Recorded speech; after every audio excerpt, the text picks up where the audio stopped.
ப்ராப்பரான கேரட்டை எடுத்துக்கோங்க. எடுத்துக்கிட்டு அதை பாதியாக கட் பண்ணுங்க. இப்போ நம்ம பண்ணுறது வந்து தாய் கேரட் லீஃபு. அதை வந்து லீஃப் ஷேப் மாதிரி கடைசி பகுதி வந்து கூர்மையாக இருக்கணும். அந்த மாதிரி கட் பண்ணிக்கோங்க. கட் பண்ணதுக்கப்புறம் அதை ஷேப் பண்ணிவிட்டு அதுக்கப்புறம் பீல் பண்ணுங்கள். பீல் பண்ணிவிட்டு இது கரெக்டான ஷேப்பில் வரணும்.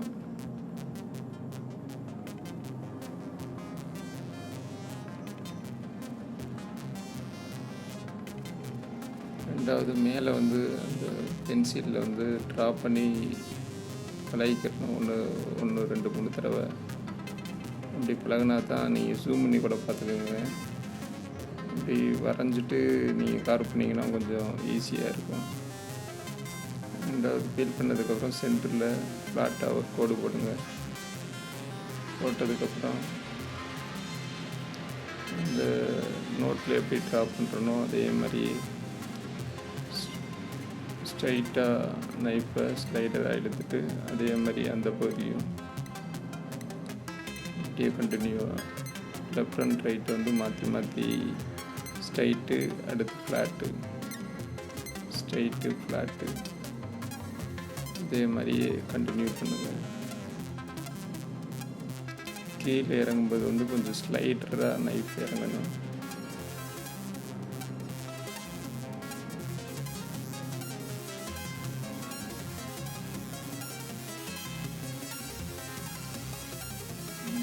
தொடர்ந்து கண்டினியூ ஆகணும்.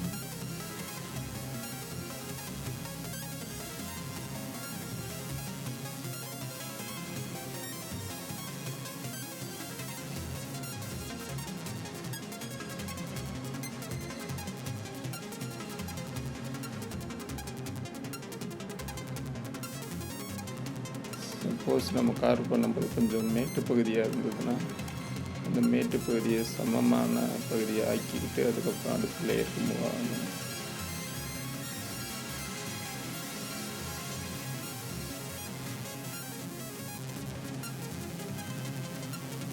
முக்கியமாக கார்விங்கை பொறுத்த வரைக்கும் இந்த டிராயிங் ஸ்கில்லு தான்.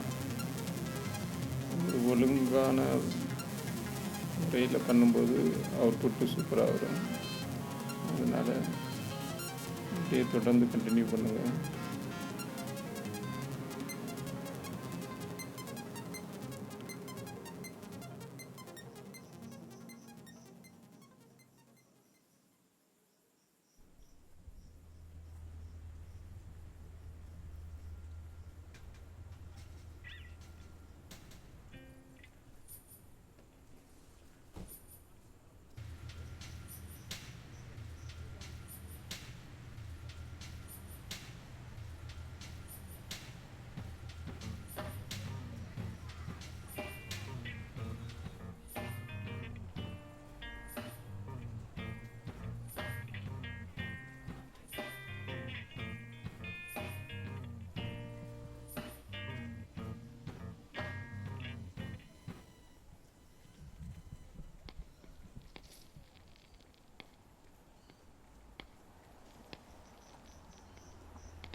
இந்த கடைசி பகுதி வந்து கொஞ்சம் கூர்மையாக வரணும்.